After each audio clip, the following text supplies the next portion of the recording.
गाड़ी पर तिरंगा लगाकर घूमना है गैर कानूनी। पहले जान लीजिए क्या कहता है झंडा लगाने के नियम। आपने देखा होगा कि कई लोगों की कार पर भारत का झंडा लगा रहता है और हो सकता है कि आपकी कार पर भी हो। तो जानते हैं कार पर झंडा लगाने के नियम और कौन कार पर झंडा लगा सकता है। 26 जनवरी या 15 अगस्त के मौके पर सड़क पर भारत के झंडे बिकने शुरू हो जाते हैं। इसके बाद हर व्यक्ति अपने घर या कार में झंडे लगाता है। लोग देशभक्ति की भावना के लिए ऐसा करते हैं, लेकिन क्या आप जानते हैं झंडे फहराने के भी कई कानूनी नियम हैं। ये नियम कहते हैं कि हर कोई अपनी कार पर भारत का झंडा नहीं लगा सकता है और ऐसा करना भारतीय झंडा संहिता का उल्लंघन है।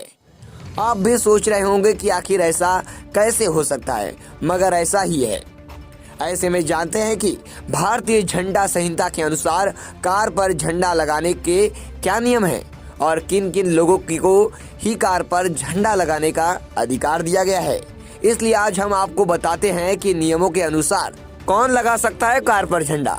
आइए आपको बताते हैं। गृह मंत्रालय की आधिकारिक वेबसाइट पर इसकी जानकारी दी गई है और राष्ट्रीय ध्वज फहराने संबंधित भारतीय झंडा संहिता 2002 बनाई गई है। इसमें झंडारोहण को लेकर कई नियम बनाए गए हैं और बताया गया है कि किस तरह से राष्ट्रीय ध्वज का इस्तेमाल किया जाना चाहिए। इस झंडा संहिता में कुछ लोगों को कार यानी मोटर कारों में झंडे फहराने के विशेष अधिकार दिए गए हैं। बता दें कि राष्ट्रपति, उपराष्ट्रपति, राज्यपाल और उपराज्यपाल, प्रधानमंत्री और अन्य कैबिनेट मंत्री, केंद्र के और राज्य मंत्री और उप मंत्री और मुख्यमंत्री और कैबिनेट मंत्री, लोकसभा अध्यक्ष और राज्यसभा और लोकसभा उपाध्यक्ष और विदेशों में स्थित भारतीय मिशनों, पोस्टों के अध्यक्ष, विधानसभाओं के अध्यक्ष, भारत के मुख्य न्यायाधीश, हाई कोर्ट के न्यायाधीश झंडा लगा सकते हैं। कैसे लगाना होगा झंडा? जब कोई विदेशी मेहमान सरकार द्वारा उपलब्ध कराई गई कार में यात्रा करता है तो राष्ट्रीय ध्वज कार के दाईं ओर लगाना होगा और संबंधित दूसरे देश के व्यक्ति का झंडा कार के बाईं तरफ लगाना होता है।